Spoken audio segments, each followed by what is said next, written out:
a young founder, a risky decision, and one advisor who can change it all. Yep, that's you. Start playing on October 6th. From frames to fun. Building frames in a garage.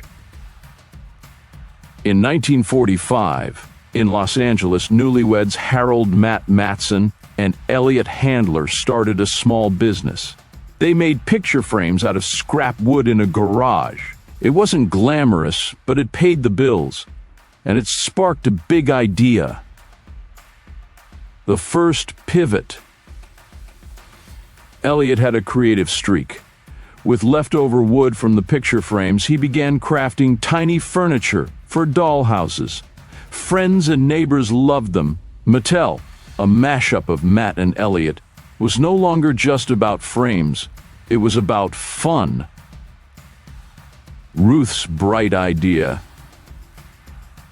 Elliot's wife, Ruth Handler, had a sharp business mind. She noticed her daughter, Barbara, playing with paper dolls and wishing they could wear different outfits. "Why not make a doll with grown-up clothes?" Ruth suggested. The idea would change everything. Birth of a brand. Mattel officially pivoted into toys. Their first big hit was a toy ukulele. Then came toy guns, plastic figures, and musical instruments. But Ruth kept dreaming of something bigger, a fashion doll with interchangeable outfits. People laughed. Ruth kept going. Enter Barbie. In 1959, Mattel unveiled Barbie, named after Ruth's daughter. She wore a striped swimsuit, had high heels, and looked like no other doll on the market. Toy stores were skeptical. But girls? They were obsessed. Barbie flew off the shelves. Marketing magic. Mattel made a bold move. They advertised Barbie on television during children's shows. It was one of the first companies to do this. The results were instant. Barbie became a phenomenon and Mattel became a household name. Expanding the toy box. After Barbie, Mattel kept inventing.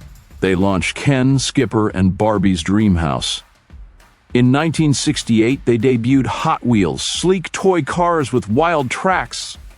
Kids couldn't get enough. Mattel was no longer a small shop. It was a toy empire. Tough times and turnarounds. Like many companies, Mattel had ups and downs. Flops, leadership changes, lawsuits.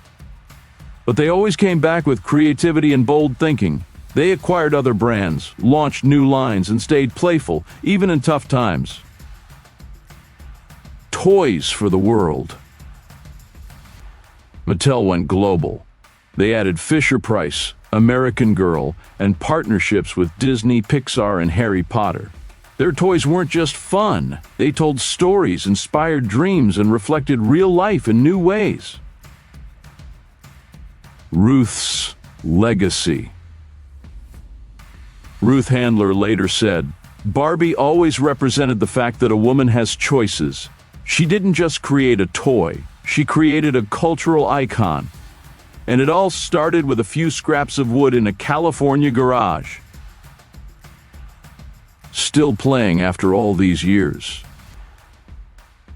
Mattel is now one of the largest toy companies in the world. They make toys for kids of all ages, and they keep evolving, adding more diversity, technology, and storytelling to their products. What business students can learn. Mattel's story proves that big ideas often hide in small places. A picture frame business became a global toy brand because of creativity, curiosity, and a willingness to pivot.